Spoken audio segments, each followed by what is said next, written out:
Hallelujah,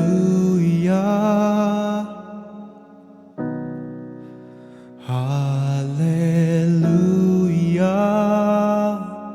I live in remembrance.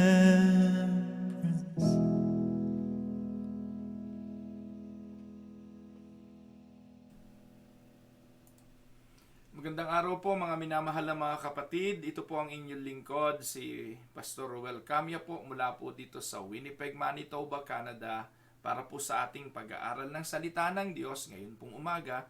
Welcome po sa Tinig ng Pag-asa.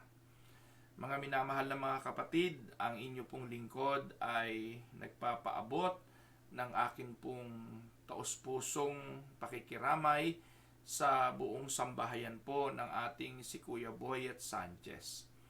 Marami po sa inyo, alam ko na kakilala si Kuya Boyet Sanchez. Isa po siya sa talagang alam ko pong masugid na taga-subaybay ng Tinig ng Pag-asa.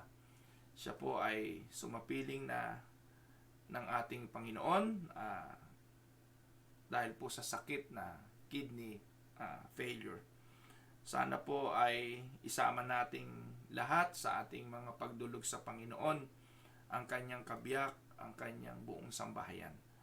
At nawa po ay maramdaman nila na tayo po ay nakikidalamhati at nakikiisa sa kanilang kalungkutan. Sa araw pong ito ay magpapatuloy po tayo sa atin pong gawain at pag-aaral kung saan po ay ika-6 na part na po ng Growing Strong Church. Ito pong subject na ito, katulad po ng lagi kong ipinapaalala at sinasabi, ay isang napakahalagang aspeto. We Christians are part of the body of Christ. We are the church and we are vital for the church, for the body. Kaya nga po importante na ang bawat bahagi ng katawang ito ay naiintindihan kung ano ang kanyang role, kung ano ang kanyang function. Bahagi ka kapatid, bahagi ako, tayong lahat ay kabahagi nito. Kaya dapat alam natin kung ano yung ating mga gagampanan.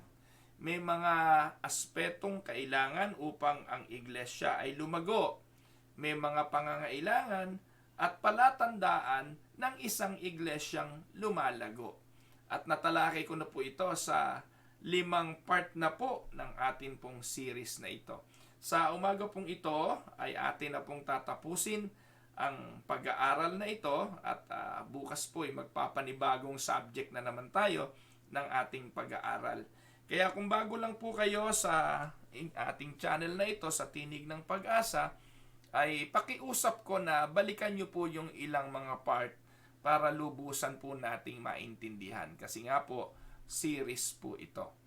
So, sa umaga pong ito uli, tuloy na natin po yung letter N. Nagsimula po tayo sa letter A, B, C, D hanggang N ng mga palatandaan ng isang iglesyang lumalago o kailangan ng mga ingredients for a church to grow. So a church that expects to grow in quality and quantity and would like to prosper, letter N, they are involved or involve itself in a corporate prayer. Basic na po. Sabi po ng Isaiah chapter 62 verse 1, "For Zion's sake I will not keep silent. For Jerusalem's sake I will not remain quiet till her vindication shines out like the dawn, her salvation like a blazing torch." Ito po ang sulat ni Isaias. At ito po ay isang pagpapahayag ng kahalagahan ng persistent prayer. Hindi siya tatahimik, hindi siya papayag na manatiling tahimik hanggat hindi sinasagot ang kanyang pagdarasal. Can you imagine that kind of a persistent prayer? And ito po ay importante for the church to grow. In order for the church to experience proper growth, mahalaga po na ito ay pangunahan ng diwa ng panalangin. Hindi po ba sabi nga nung kasabihan a family that prays together stays together. So sa church, yung church na nananalangin corporately ay isang simbahang patuloy na lalago sa kanyang gawain at lalago sa bilang at sa kanyang hindi lang sa bilang kundi sa quality ng Christian life. Dapat po we value prayer, hindi po ba? Ang Panginoong Hesukristo nagbigay ng malaking emphasis sa kahalagahan nito. Ang mga alagad lagi niya pong dinadala sa diwa ng pananalangin. Mahalaga ito kasi communicating directly with God through prayer strengthens us. It will strengthen our personal relationship with Him. Hindi po dapat ito isang paraan lang para sabihin ang ating mga kahingian at dumulog sa Diyos para isahod lang ang ating mga kamay. Prayer is something that is so important na ginagawa ng mga mananampalataya, at every time that the church bend their knees in prayers, nakikita po natin ang pagkilos ng kapangyarihan ng Santong Espiritu at ng ating Diyos na buhay. Personal and corporate prayers include expressions of thanksgiving, praise, confession, intercession, and petition. Yan po yung nilalaman ng isang panalangin nakasentro talaga sa kalooban ng Diyos. Hindi lang po nakafocus sa isang layunin at ito ay yung petition. In fact, sa akin pong enumeration, inihuli ko nga yung petition. Yung kahingian, inilagay ko nga ho sa huli. Dapat po yung panalangin ay ekspresyon ng pasasalamat, ng pagpupuri, ng paghingi ng tawad, at ng pananalangin para sa iba, bago yung kahingian mong personal. Prayer then is a way of communicating to the Father. Ito nga po yung verse na binibigyan ng emphasis. Ano po sabi diyan sa Matthew 6:9-13? This is how you will pray. Ang turo ng Panginoon, Our Father in heaven, hallowed be your name. Hallowed be your name. Thy kingdom come. That is praises to the Father. Your will be done on earth as it is in heaven. Give us this day our daily bread, and forgive us our debt as we also have forgiven our debtors. And do not bring us to the time of trial, but rescue us from the evil one. So dapat po yan ang mga pattern ng ating dalangin. Nandyan ng petition, nandyan ng praise, nandyan ng thanksgiving, nandyan din ng confession. Mahalaga yan. Gaya na sinabi ni Pablo sa 1 Thessalonians 5:17. Do not worry about anything, but in everything by what? By prayer and supplication with thanksgiving, let your request be known to God. Yan. Pananalangin ng pagpupuri, supplication, thanksgiving, pray without ceasing, ang binabanggit din ng Panginoong Hesukristo sa 1 Thessalonians 5:17. 2 Thessalonians 5:17. Sa Philippians 4:6, yan po ang sabi. Let your petition be known to God. Mahalaga po yung mga talatang yan na ating pagbulay-bulayan bilang pagkilala ng ating Panginoon, pinapahalagahan ng panalangin. Prayer is one of the most important things for Christian to do. It is a time we are communicating with God, and it should be taken very seriously. Alam ko po na merong malalim na theological meaning ang prayer. Maaaring ang bawat isa sa atin ay hahanapin pa ang malalim na theological meaning nito. But it doesn't have to be something that is complicated. And it must not be something too difficult to understand. It is something anyone can do anywhere at any time. Sabi nga po, it's impossible to know someone if you will not spend time with Him. Prayer is an opportunity to spend time with God. To really understand the heart of God, you need to pray. You need to listen to His words. Kaya nga mahalaga pag nananalangin, sinasabayan na rin ng pagbabasa ng banal na kasulatan at ng pagbubulay-bulay nito. Sabi nga ng John 15:15, Jesus says, He no longer calls us His servant but calls us His friends. So talking with God, develop deeper friendship with Him. The deeper the relationship becomes, the more time you want to spend with Him. 1 Thessalonians or 1 Corinthians chapter 3 verse 9.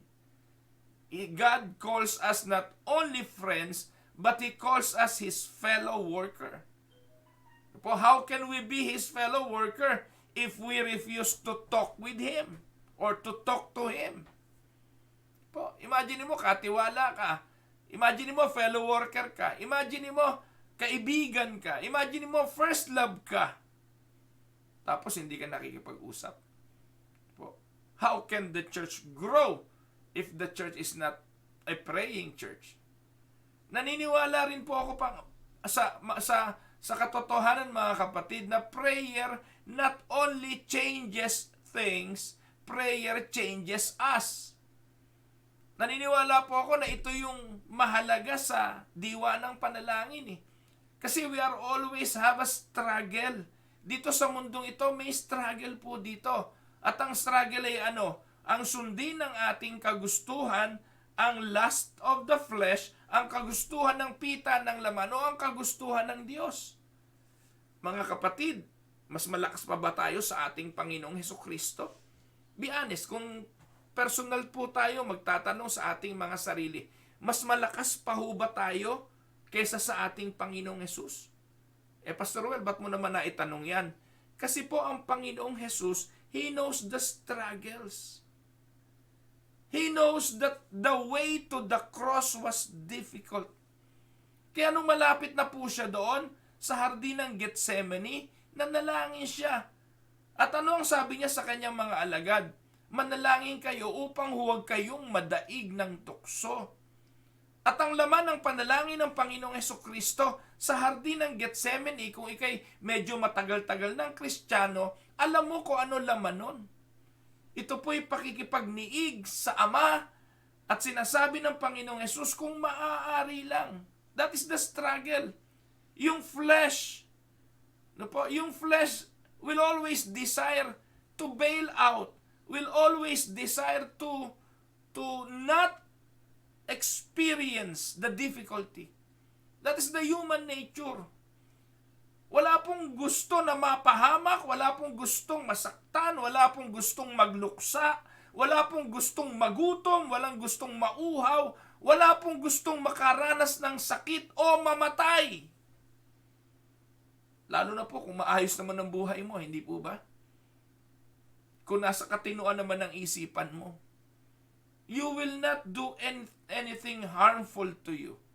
At ang magiging laman ng prayer mo, laging pasasalamat at papuri. Pero there will come a time, like what Jesus experienced, you are heading towards the cross.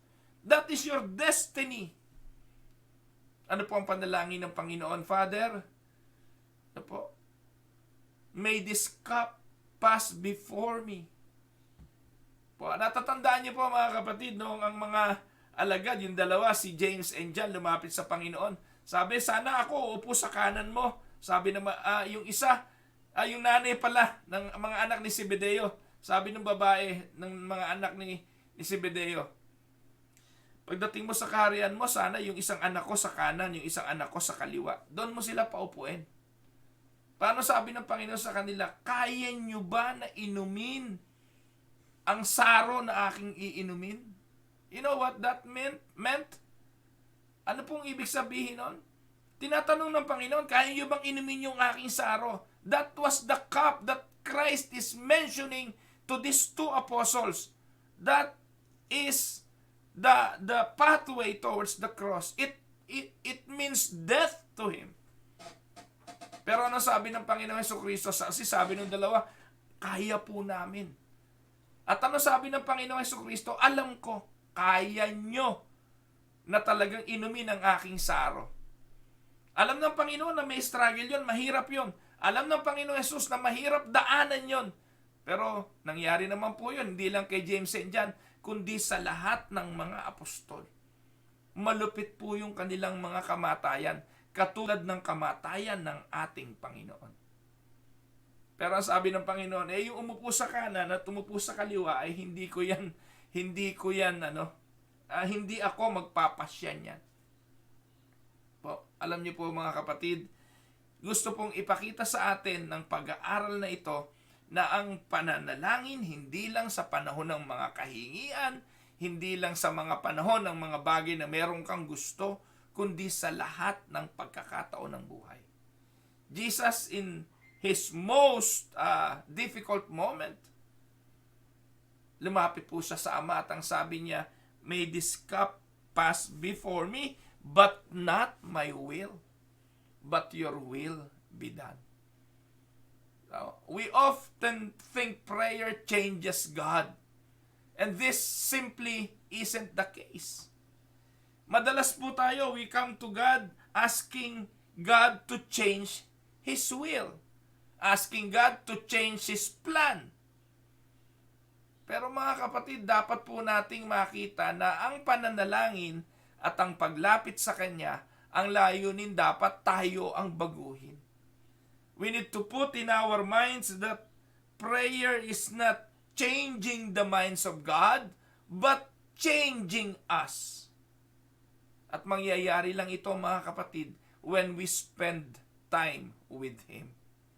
And if we are spending time with Him, He is working to change your hearts to be more like Him.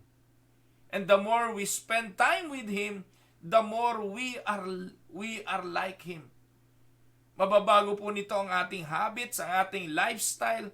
We no longer live a self-centered life, but one that is focused on others with a pure and sincere heart. Prayer changes us inside and out. Amen? Ito po yung magagawa ng panalangin. Kaya, naniniwala po ako at mahalaga itong aspeto para ang simbahan ay lumago, dapat nag-i-involve sa corporate and personal prayer. Amen? Susunod po mga kapatid, a church that expects to grow quality and quantity and prosper must determine to live what is preached. We are in trouble if we think that understanding truth is the same thing as experiencing truth. Mahalaga po mga kapatid ito. Just hearing the truth is not experiencing the truth. Yung malaman mo ang katotohanan ay hindi sapat.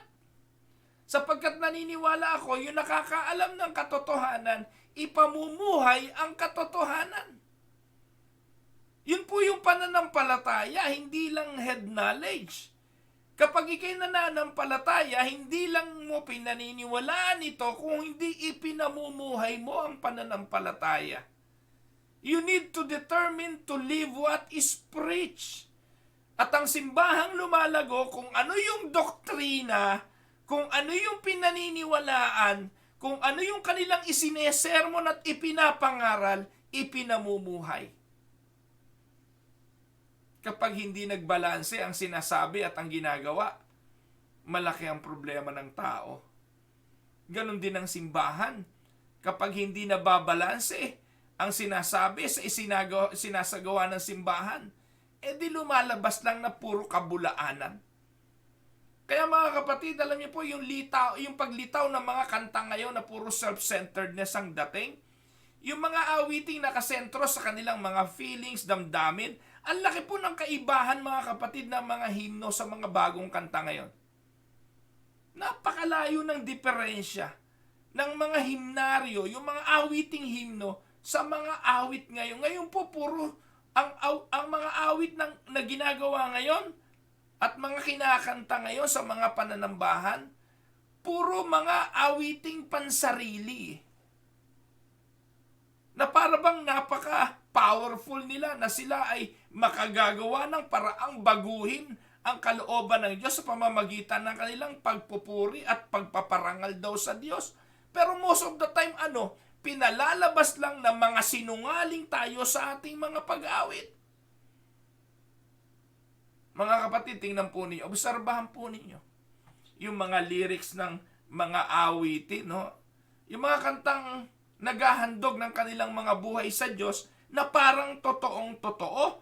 Pero paglabas naman ng mga simbahan, hindi naman mga pinaggagawa, di lumalabas lang tayo mga sinungaling. Alam niyo po kung saan unang-unang nakikitang nagbubulaan ng mga Kristiyano? Sa kanta. Kaya, ewan ko po, ako personally, kapag hindi ko kaya, hindi ko makanta eh. Ano pong ibig sabihin? Ano pong pinupunto ko? Kapag hindi mo kayang gawin, every time na uusalin mo to, nagsisinungaling ka lang. Halimbawa, Lord, I offer my life to you. Everything ano ba sunod to? Give it to your glory. Ang tanong, totoo ba yun? You offer your life ba talaga? Mga kapatid, doon po tayo nasusubukan eh. Hindi nagtatapat yung ating mga isinesermon, hindi nagtatapat yung ating mga sinasabi, inuusal sa ating ipinamumuhay. Paano lalago ang simbahan pag ganon? Nakuha niyo po ang pinupunto ko. We are in trouble if we think that understanding truth is the same thing as experiencing truth. Sabi nga po mga kapatid, ito ang katotohanan. You can use all spiritual jargon and yet have nothing. You can use all necessary words and yet nothing. You can even speak in unknown tongues and yet nothing. Pinalalabas lang kayong mga bulaan, phony na mga Kristiyano. Kung wala namang nagiging pagbabago at hindi naman ipinamumuhay. Yun nga ang speaking in tongues ng speaking in tongues eh. Sa loob ng simbahan eh, kung ano-anong pinagsasasabi. Paglabas naman, minumura din ang kapitbahay, minumura asawa, minumura mga anak. Ano yun? Tapos makikita ng mga kapitbahay, hindi kayo lalago. At hindi paglago, take note, makapagsalita ka man ng wika, makapagpagaling ka man ng may sakit, gumawa ka ng himala, walang silbi yan. Kung lahat ng yan ay hindi katotohanan. Kung wala ka raw pag-ibig, ano silbi niyan? Kaya po mga kapatid, kailangang ipamuhay kung anong sinasabi. Just hearing the truth is not experiencing the truth. No? Sabi nga po as soon as we heard the voice of God, we need to obey and submit to the Word of God. Tandaan po ninyo, obedience leads to blessings. Deuteronomy 6:3. Ang pagsunod ng mga sinasabi ng Diyos ang naghahatid ng pagpapala ng Diyos. Amen po ba mga kapatid? Kaya every time na may sinasabi tayo, di naman natin ginagawa, meron tayong sinesermon, di naman natin pinamumuhay, wala po yun. Nagsisinungaling lang po tayo. Kaya po importante ito. In order for the church to grow, the church need to determine to live what is preached. Next, letter P. A church that expects to grow and prosper must maintain the unity of the Spirit in the bond of peace. Ito, mahalaga ito mga kapatid. Ano po? Unity. Diyan po galing yung word na united. Unida. Yung Spanish word na unida. Para lumago ang simbahan, naku po, mahalaga yan. Unity of the Spirit in the bond of peace. Dapat ang mga kapatiran nagkakaisa. Unang-una saan? Sa turo ng mga apostol. Ang simbahan, mga kapatid, na hindi nagkakaisa sa turo, may malaking krisis yan. Malaking krisis sa leadership. Yung agawan ng pwesto, kampanyahan para sa susunod na mga leaders, malayo pa eleksyon, may talaan na kung sino ang mga susunod at mga kandidato. Naku po mga kapatid, anong kaibahan niya sa politiko ng bansa? Na maaga pa lang ay nagkakasiraan na. Kagaya ni Manny Pacquiao at ni Presidente Duterte, magkakampi dati. Pero dahil sa paghahangad sa posisyon, wala na, magkaaway na ngayon. Alam niyo po ba, nangyayari naman to sa simbahan eh. May uso ngang kampanyahan. Para ano? Para makapaglingkod.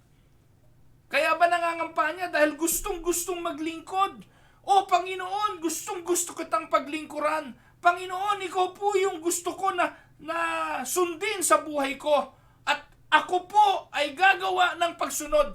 Pero Lord, di ko ito magagawa kung wala akong posisyon, kaya bigyan mo ako ng posisyon. Ganun po ba labanan? Na hindi na tayo makapaglilingkod ng matuwid pag walang posisyon? Pero hindi lang po yung position of leadership eh. Hindi lang po doon ahati, hindi lang puro nag-aaway-away, hindi lang puro nagkakaproblema. Alam niyo po kung saan pa? Doktrina. In order for the church to grow, inaayos po yan. Kaya ako naniniwala eh. Yung church most important goal, ano po sa palagay ninyo? Evangelism? Mag-evangelize kayo, papapasukin nyo sa loob, bulok yung sistema, bulok yung doktrina, ano gagawin nyo dyan? So evangelism is not the church most important goal. The most important goal of the church is to teach whatever Christ commanded us to do. And for me, that speaks of doctrine. Paano po magbibigay ng bunga ang isang halamang may sakit? Paano po ang isang baka na payat ay gagatasan mo? At tandaan po ninyo, hindi naman po nagagatasan ang hindi nanganak na baka. Wala pong gatas yung hindi nanganak na baka. Kaya nga po, ang nagbibigay ng overflowing milk ay yung masusustansya na nanganganak na baka.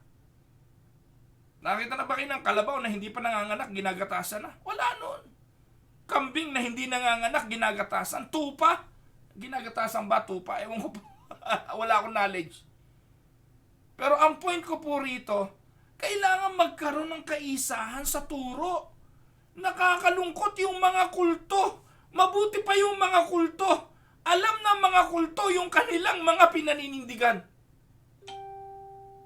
Wala kang makakausap na Jehovah's Witnesses na magkakaiba turo. Wala kang makakausap na Seventh-day Adventist na magkakaiba turo sa doktrina. Wala kang makakausap na Iglesia ni Manalo na magkakaiba turo sa doktrina. Pare-pareha sila. Kaya nga, pati kulto lumalago eh. Hindi niyo po ba naobserbahan? Pati mga kulto lumalago. Bakit? Kasi they have unity eh. In the teaching. Samantala yung nagsasabing sila'y Kristiyano, tapos united pa pangalan, unida pa pangalan, iba-iba turo, then how will you expect to grow? Basic question yan. How will you expect to grow if you don't have the bond of peace and you don't maintain unity in the doctrinal teaching? Nanay, ang alam. Nakuha niyo po mga kapatid, sorry po, nag-a-alarm yung bahay namin. Napalakas yata. Meron po kasi kaming glass, dito glass sensor. Pag napapalakas yung aking salita, ayan, tumunog na po yung aming alarm system. Buti na lang, nandito si Mrs. Ako, ano nangyari?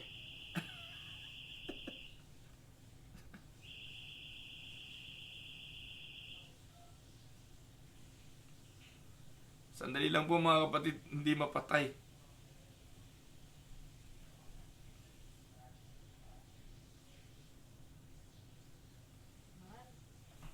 Excuse me po mga kapatid. Anong nangyari?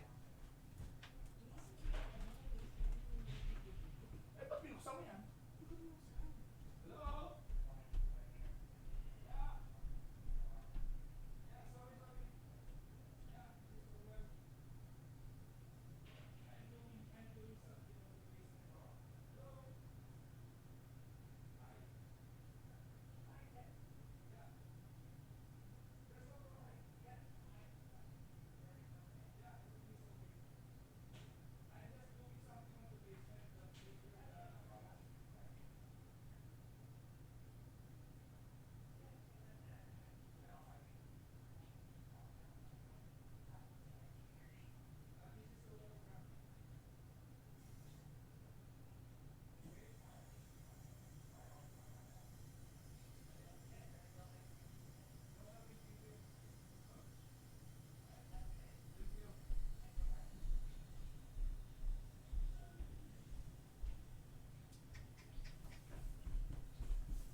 Yan mga kapatid, pagpaon man po ninyo at ay.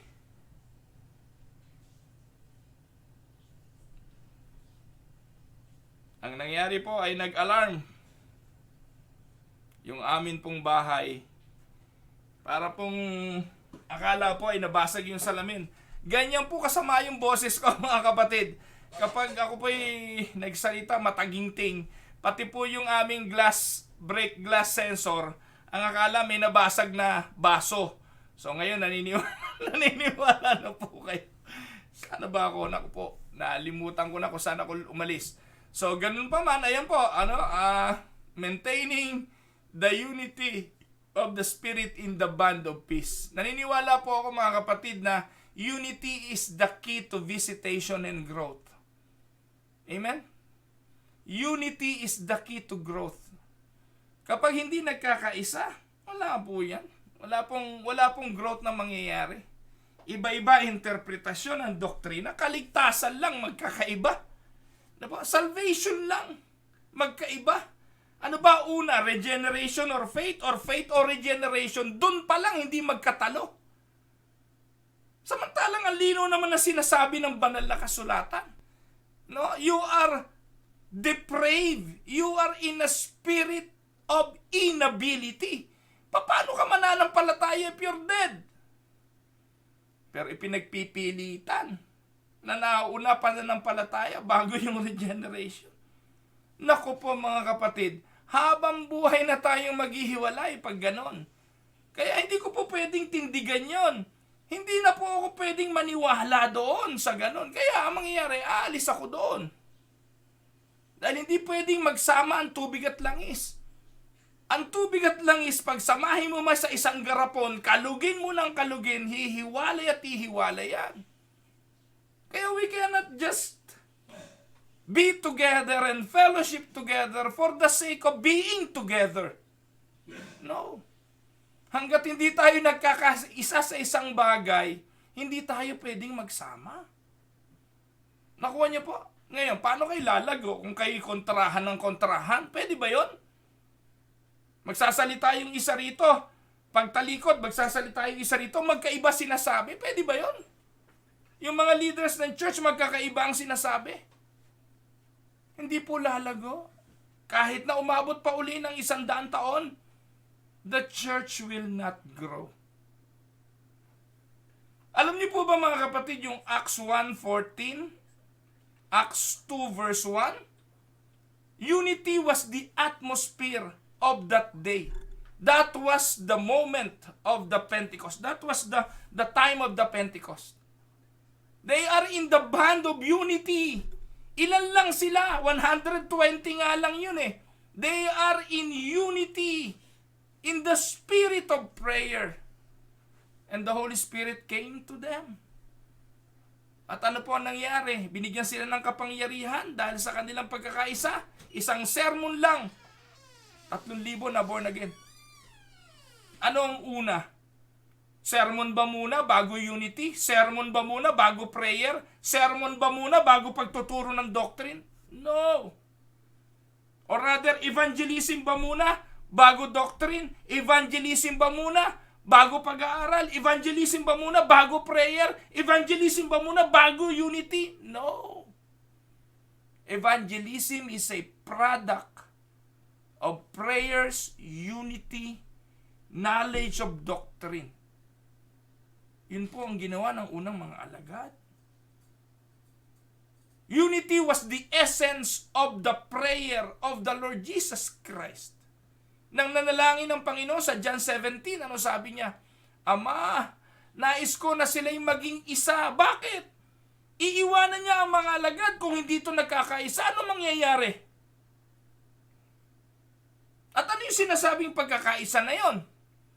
Pagkakaisa sa turo at aral. Tandaan po ninyo, unity will be a tremendous witness to the world. Where there is division and strife, no growth is possible. Kaya kahit anong gawin yung estratehiya, mag-G12 kayo na mag-G12, paghihiwa-hiwalayin lang kayo niyan. Mag-cutting edge ng mag-cutting edge, maghihiwalay lang kayo. Hindi nyo po ba naobserbahan? May distritong nagka-cutting edge, may distritong nag-G12, may distritong reform. Ubod ng gulo. What kind of a church is that? And I don't want to be part of that kind of a church. If you want to be a witness to the world, then unity, one, in witness, unity in doctrine, unity in leadership.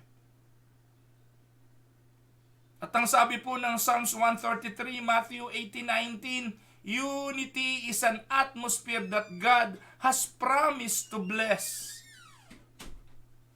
And unity must be worked for, and kept.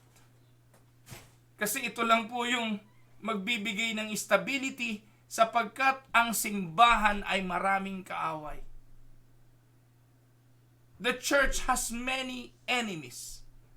And the only thing that will defeat the enemies is a solid, united, doctrinal stand. Alam niyo po yung 7 things that destroys harmony? There are 7 things that destroys harmony. 1. Oh, hindi ko na po napindot pag pauman yun. 1. Scandal. That destroys harmony. Yung mga skandal na bistado naman, pinagtatakpan. Nabisto naman, hindi dinidisiplina, pinagtatakpan, tinatago.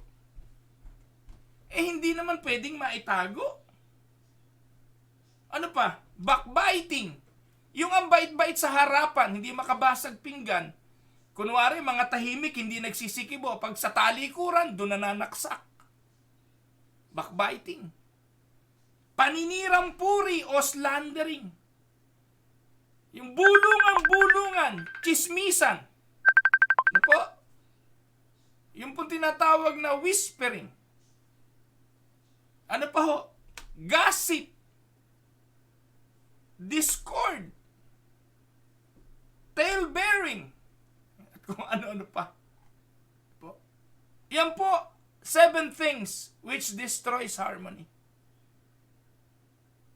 So a church that expects to grow, ano po ang kailangan daw mga kapatid? No? Kailangan daw po maintain the unity of the Spirit. Po. Next, letter Q. A church that expects to grow must open and maintain lines of fellowship with other bodies. Now, when we speak of other bodies, kaparehong katawan ni Kristo ang pinag-uusapan natin dyan. Ano po? Meron po kasing nagpapanggap na kabahagi ng katawan ni Kristo kapag nagtuturo na ibang doktrina na itinuturo ni Kristo, ay hindi po yan katawan ni Kristo. Ako, I maintain that principle. Kapag hindi itinuturo ang aral ng Panginoong Hesukristo, hindi ako pwedeng makapag-fellowship dyan. Kaya maingat ako sa mga pakikipag-fellowship. Ako, i-maintain ko yung lines of fellowship sa alam ko na kaparehas ng itinuturo ng Panginoong Hesukristo. Mahusay naman ako makipagkapwa-tao eh. Pwede naman akong makipagkaibigan sa inyo, pero pagdating sa panahon na ang pag-uusapan ay doktrina, turo ng Panginoon, ayoko nang makipag-fellowship sa inyo pag iba. Yeah, we need to recognize the need for other members of the body. Kasi po, we don't have it all. Hindi naman lahat ng bagay nasa atin eh. Kaya kailangan natin ng iba. Hindi naman pwedeng tayo maging loner o lone ranger. We need to have an open platform for other believers also. Nakaparehas natin. And we need not to separate ourselves and make belonging to a group of sectarian na para ba tayong, kulto na dahil hindi tayo nakikihalubilo sa iba. Di naman po ganun. So naniniwala po tayo na may mga tupa sa labas ng ating kongregasyon na kabilang pa rin sa mga pinili at tinawag ng Panginoon. Pero hindi po pwede tayong makihalo ng makihalo. Lalo na po sa mga hindi natin kaparehas ng pananampalataya. Ito po yung sigaw ng Reformation eh. Kaya nga po nagkaroon ng reform. Dahil naniwala sila, ang pananatili sa simbahang ito ay hindi matuwid at labag sa kalooban ng Diyos. Kaya sila nagkaroon ng reform. Kaya nagkaroon ng Protestantism. Dahil po doon.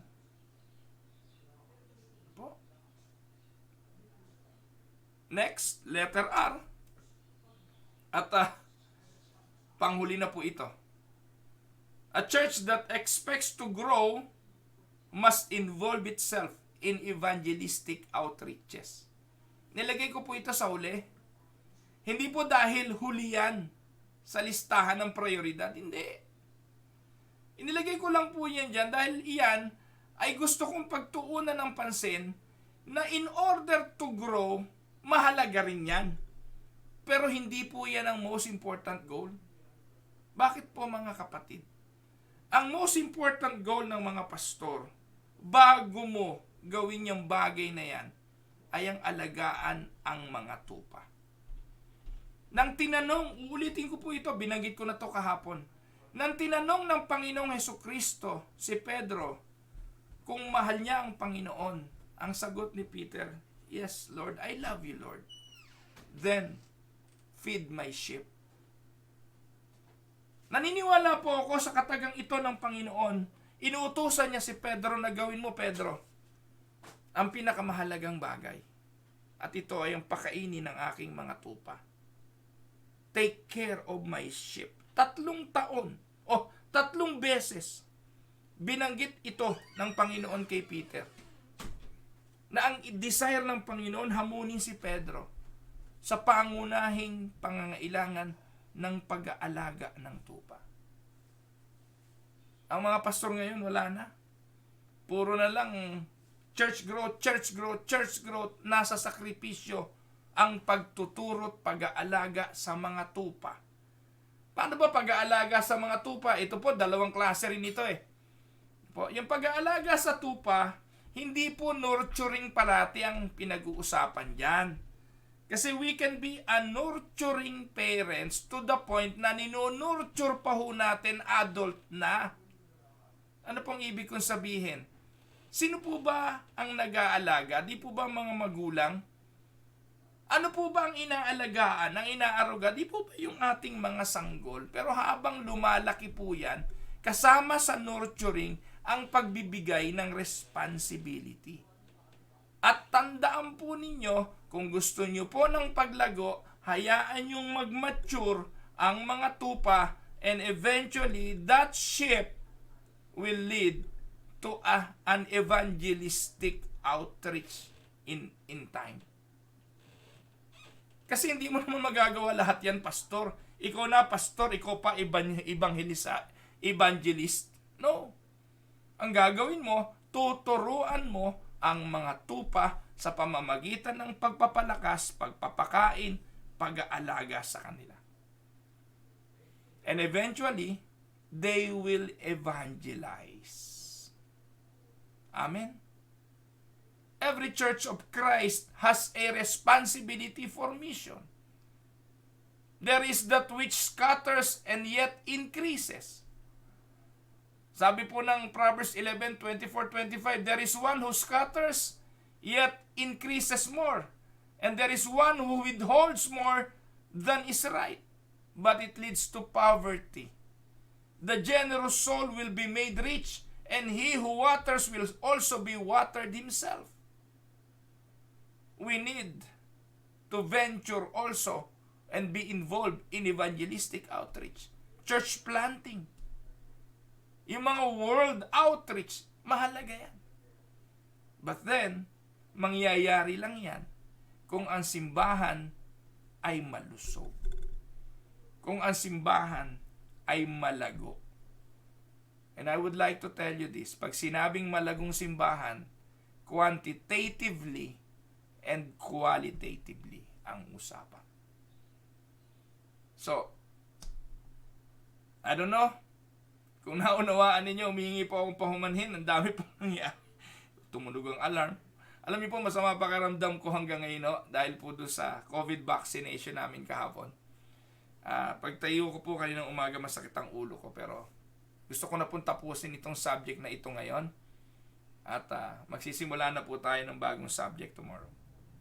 So, maraming pong salamat. Kung meron po kayong hindi naintindihan dyan, pwedeng nyo na lang akong i-message. Balikan nyo po yung part 1 hanggang part 5. Tapos, i-review nyo po.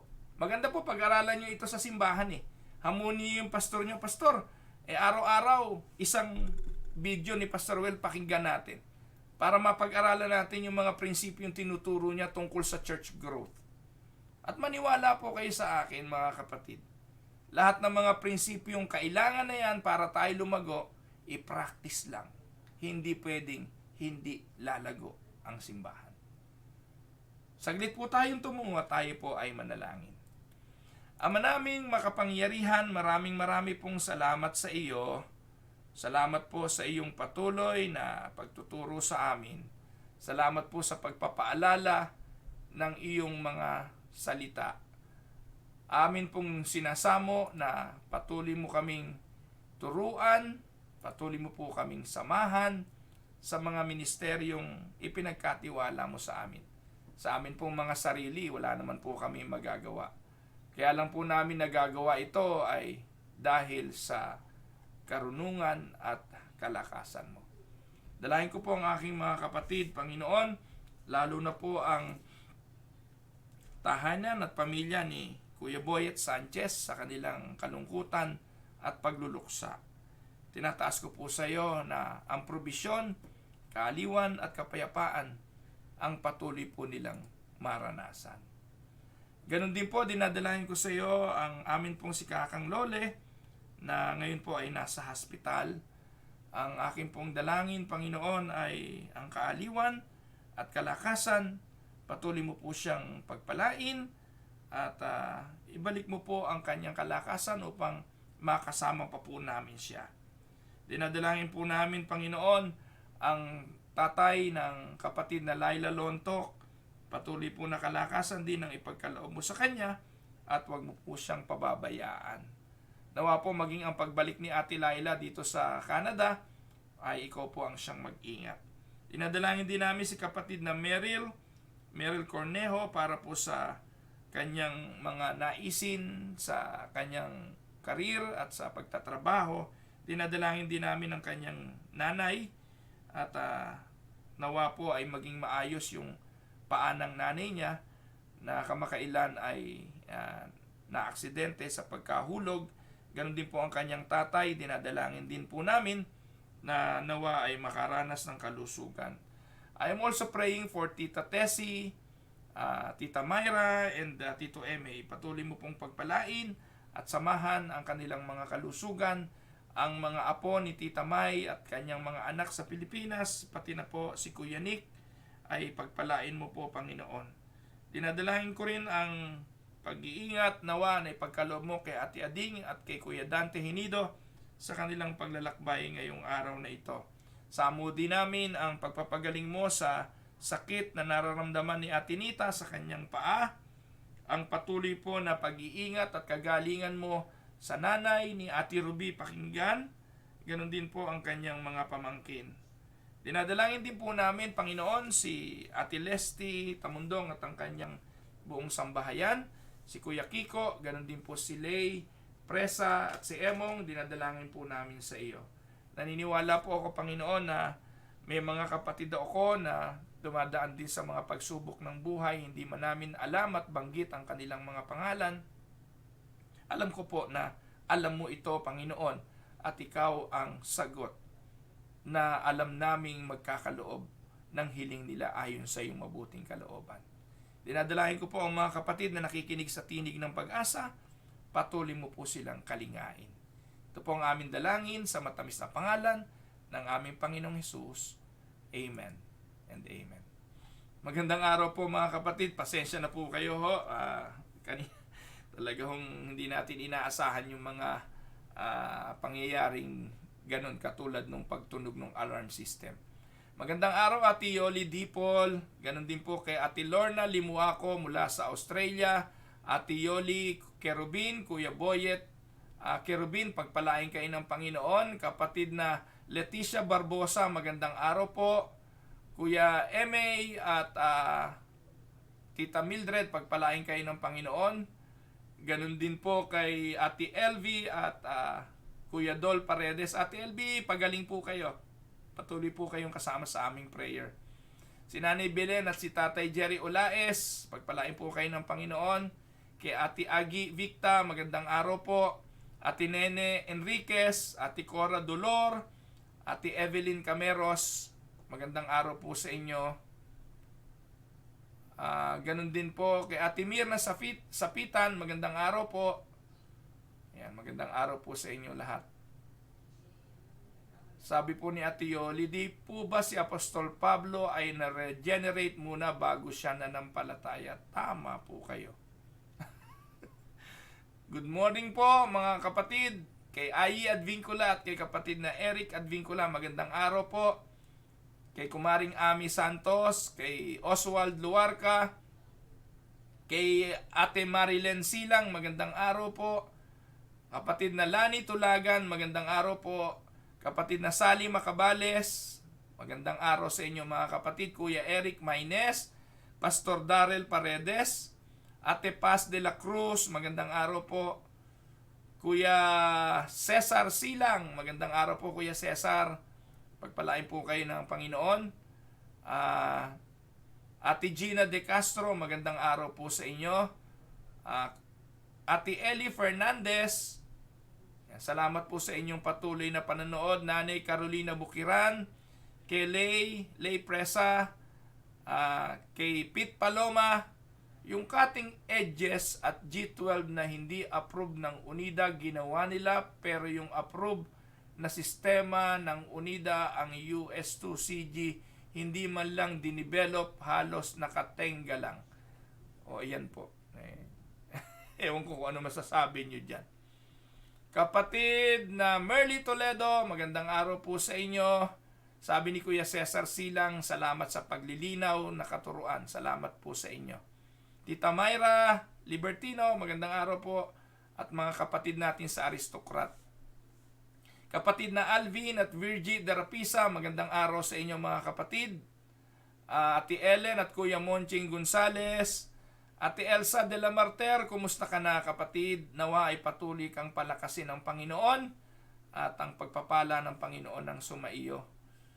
Ganon din po kay Ate Nona sa tingin, magandang araw po. Ate Nelia Ramos, Ate Paz Mendoza, magandang araw po sa inyo. One of the remarkable qualities of a healthy church is unity in spirit. Pastor Conrad Malabag. Ayan, so kapatid na Marieta Escupin, magandang araw po sa inyo, at Ate LV Pascal. So maraming pong salamat mga kapatid. Thank you for joining at makita po tayo uli bukas. Paumanhin na po ninyo, masama talaga ho yung epekto ng vaccine. Para po ako nakalutang, ano po? Para pong nakalutang yung aking utak, hindi ako makapag-concentrate. At kahapon pa ito naramdaman. At anyways, no excuse. So magandang araw po sa iyo. Sabi ni Pastor Olan Rebullar, magandang araw po Pastor. Unity never comes on a false doctrine. Patuloy din po nating ipanalangin si kapatid na Maricar. Yan, Maricar Lim. Nawa po ay patuloy siyang gumaling sa kanyang karamdaman. So again, maraming pong salamat. Thank you for praying for us. Okay na po yung vaccine naming mag-asawa. Pati po yung aming bunso. Kami pong lahat, buong pamilya ay vaccinated na. Ayan, so kaya yung mga taga Winnipeg, may mga super sites na pwede kayong puntahan. Huwag na po kayong mag-atubili. By probably next month, may bago ng protocol. Ngayon po, 50% na po ang pwede na magtipon sa church. That is a good start. That will be on Saturday, I think. Kaya paluwag na po ng paluwag. Magsa-celebrate po ang Winnipeg Unida ng kanyang ika-10 anibersaryo. Kaya po medyo malakasan po ito mga kapatid. 10 taon na ang Unida dito sa Canada. Parang kailan lang So 10 taon na po ang Unida sa Canada this coming September, 3rd Sunday ng September. At isama niyo po kami sa dalangin kasi po panalangin namin na sa mga susunod na mga taon ay patuloy po nagagamitin ng Diyos ang gawain dito sa Canada para sa mga church planting mission, hindi lang po dito sa Canada, kung hindi maging dyan sa Pilipinas. Ayan, so we will start planting churches sa kalooban ng Diyos dyan sa Philippines. Ito po ang inyong lingkod, si Pastor Ruel Camia, para po sa Tinig ng Pag-asa. God bless everyone.